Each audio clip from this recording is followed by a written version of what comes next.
হলুদ, সাদা, লাল সহ রং বেরঙের শাড়িতে খোপায় ফুল গুজে রঙিন সাজে নিজস্ব সংস্কৃতির ছন্দময় নাচের জৌলুস মাঠ জুড়ে। নাচগানের মধ্য দিয়ে পালিত হল সমতলের ক্ষুদ্র নৃগোষ্ঠীর সবচেয়ে বড় কারাম উৎসব।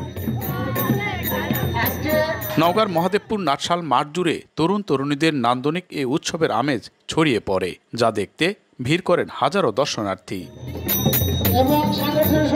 প্রকৃতির দুর্যোগ থেকে ফসল রক্ষা ও নিজেদের সুখ সমৃদ্ধি প্রার্থনা শেষে আবাল বিদ্যা তরুণ তরুণী হাতে হাত রেখে এই উৎসবে নেচে গিয়ে পালন করেন। প্রতি বছর সমতলের ক্ষুদ্র নৃগোষ্ঠীর অন্তত 18টি সম্প্রদায় এই উৎসব পালন করে থাকেন। কারাম নামের একটি বৃক্ষকে ঘিরে এই উৎসবের আয়োজন। বছর ঘুরে কারামের অপেক্ষায় ছন্দময় নৃত্যের নান্দনিক উপস্থাপনে অংশগ্রহণকারীদের থাকে ভিন্ন ভিন্ন বৈচিত্র্যতা। তাদের এ সংস্কৃতি সংরক্ষণের আহ্বান বিশিষ্টজনদের। আমরা সবাই হাতে হাত রেখে সবাই নাচ করি এবং সবাই মাথায় ফুল দেয়, একই রকম পোশাক পরি। আমরা প্রতি বছর পূজায় প্রার্থনা করি যেন আমাদের সামনে বছর আরো দিন ভালো যায়। এখানে যে সমতলের যে আদিবাসী জনগোষ্ঠী আছে প্রায় 36টির মতো, সেই 36টি আদিবাসী জনগোষ্ঠী এখানে অংশগ্রহণ করে। কারাম উৎসবকে ঘিরে নাটশাল মাঠ জুড়ে বসে চুরি, ফিতা, মিষ্টান্ন সহ রকমারি দোকানের পসরা।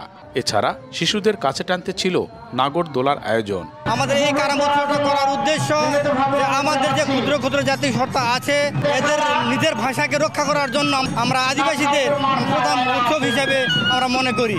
1950 সালের রাষ্ট্রীয় অধিগ্রহণ ও প্রজাস্বত্ব আইনের 97 ধারাতে কিন্তু বলা আছে যে আদিবাসীর সম্পত্তি কেউ যদি জবরদখল করে, কেউ যদি জোর করে গ্রহণ করে, তাহলে বলা হচ্ছে যে সরকার নিজ উদ্যোগে সম্পত্তি উদ্ধার করে আবার ওই আদিবাসীর কাছে ফেরত দেবে। 1995 সাল থেকে নাটশাল মাঠে এই কারাম উৎসব পালিত হয়ে আসছে। এতে জেলার 11টি উপজেলা ছাড়াও পার্শ্ববর্তী জয়পুরহাট থেকে 24টি নাচের দল অংশ নেয়।